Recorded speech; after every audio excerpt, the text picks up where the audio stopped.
Sí. ¿Sí? O sea que acá inyectan. Acá inyectan la muestra y después pasan el detector. Por supuesto, ¿qué es lo que sucedió dentro de la columna, chicos? ¿Qué pasó dentro de la columna? No, ¿qué pasó antes de llegar al detector? Se evaporaba y se... Sí, ¿y eso qué implica? ¿Pero qué implica todo eso? La separación. La separación. ¿Ok? Entonces, un componente va a salir antes, otro después y así. ¿Entienden? La separación. Eso es lo que siempre tiene que pensar. Columna, separación. ¿Ok?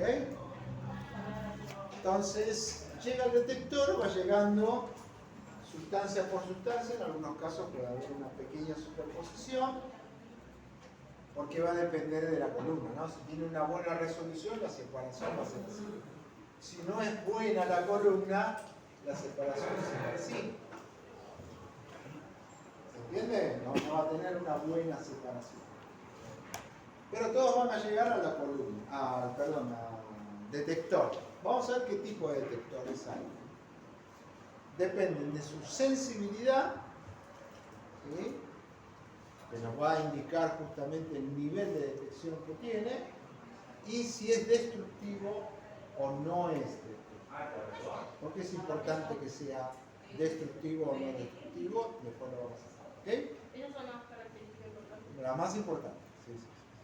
Además de todo lo que aparece ahí, ¿no? Estabilidad, respuesta lineal, rápida, que soporte la temperatura, ven que tiene soportado a 400 grados. Pero lo que más se observa es su sensibilidad y si es destructivo. Primer sistema.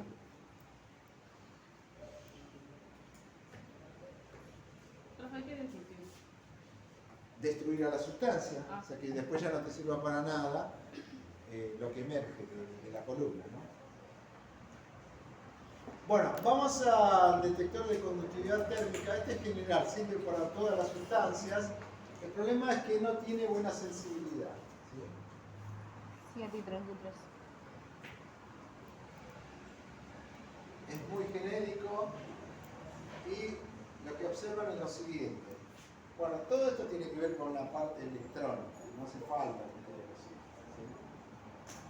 Pero esto que ven acá, que se llama puente de Wheatstone, se utiliza acá, ¿sí? Porque esto tiene un equilibrio, básicamente. Estos son resistencias. Lo que sí quiero comentarles es lo siguiente, acá se ve el esquema de una resistencia. Es una resistencia por donde está pasando la corriente eléctrica. ¿Sí? Pasa la corriente eléctrica a través de esta resistencia. ¿Qué le pasa? Imagínense una resistencia como la que se utiliza para calefacción. ¿Sí? Bien, es una resistencia eléctrica, irradia calor. ¿Está bien? Bueno.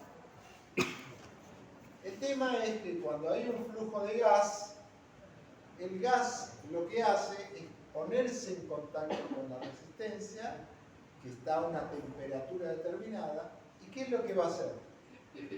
Absorbe energía, como es natural, proceso físico, el gas está a menor temperatura, la resistencia está a mayor temperatura, por consiguiente hay un flujo de calor hacia el gas.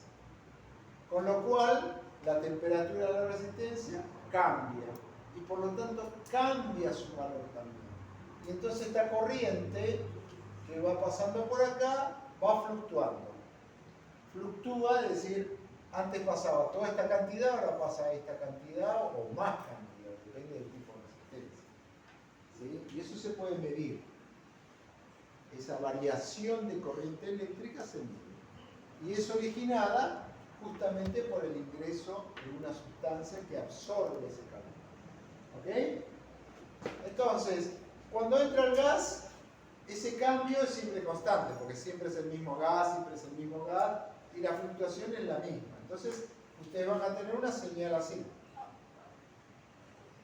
¿Entienden? Entonces, ¿qué va a pasar? Ahora viene la sustancia química que sale de la columna, ¿se acuerdan? Ingresa, llega acá y absorbe más energía. Y entonces ya se origina un pico y después vuelve a descender. ¿Ok? concentración de la sustancia, el pico puede ser más alto o más bajo. Y así es como va a determinar. Entonces, con este puente, que son dos resistencias, la muestra ingresa por acá, la referencia es acá. La referencia es gas solo. Acá donde dice muestra es gas solo. Si los dos en el mismo gas, esto tiene un equilibrio, por lo tanto la señal es así. Pero cuando viene con la sustancia química la muestra, acá ya cambia esto. Y el equilibrio no se conserva. Entonces, pico. ¿Sí?